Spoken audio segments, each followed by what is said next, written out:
called for the predictable winners, there are 6 key battleground states where the levels of fraud are off the charts. Let's start with Nevada, because that was one the Democrats thought they'd win handily. The official story is that Biden won the state by 33,000 votes. That's a good margin. Should be a clear win. Except it's not. It turns out about 1,500 people who voted in Nevada's elections are dead. Another 2,500 changed their addresses to another state or even another country. Some 6,000 voters were flagged by the post office as having vacant addresses. 8,000 voters cast ballots from addresses that don't even exist. 15,000 people somehow voted from vacant or commercial properties. 20,000 voters somehow cast their ballots from out-of-state addresses. And the big one, a whopping 42,000 voters successfully voted twice in the election.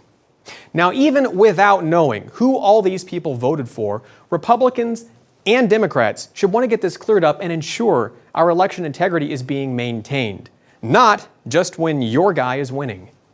So they say Joe Biden is up in Nevada by 33,000 votes. Well, right there, that is 95,000 fraudulent votes, which should automatically put the state back in the running for President Trump. But Nevada isn't alone. It's a similar situation in Pennsylvania, where Biden won by 81,000 votes.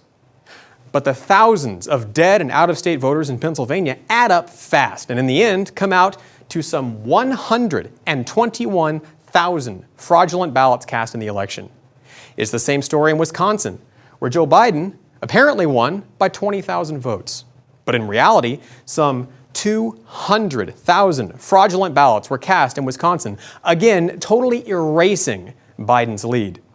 In Arizona, the AP called the election for Biden, claiming he was up by 10,000 votes. But Arizona is even worse than Wisconsin, with over 300,000 fraudulent or questionable ballots cast in the state. In Michigan, Biden is reportedly up by 154,000 ballots, but that's only until you count the more than 500,000 fraudulent ballots that have trickled in since Election Day. And then, of course, there's Georgia, where Biden somehow managed to swing the bright red peach state to blue, coming in ahead with 12,000 votes. Except that now we have mountains of evidence of voting fraud, including Republican poll watchers being forced to leave under false pretenses so that poll workers could count secret stashes of ballots unobserved for hours. It's worth mentioning, during that time, the number of votes for Biden skyrocketed while those for Trump simultaneously plummeted.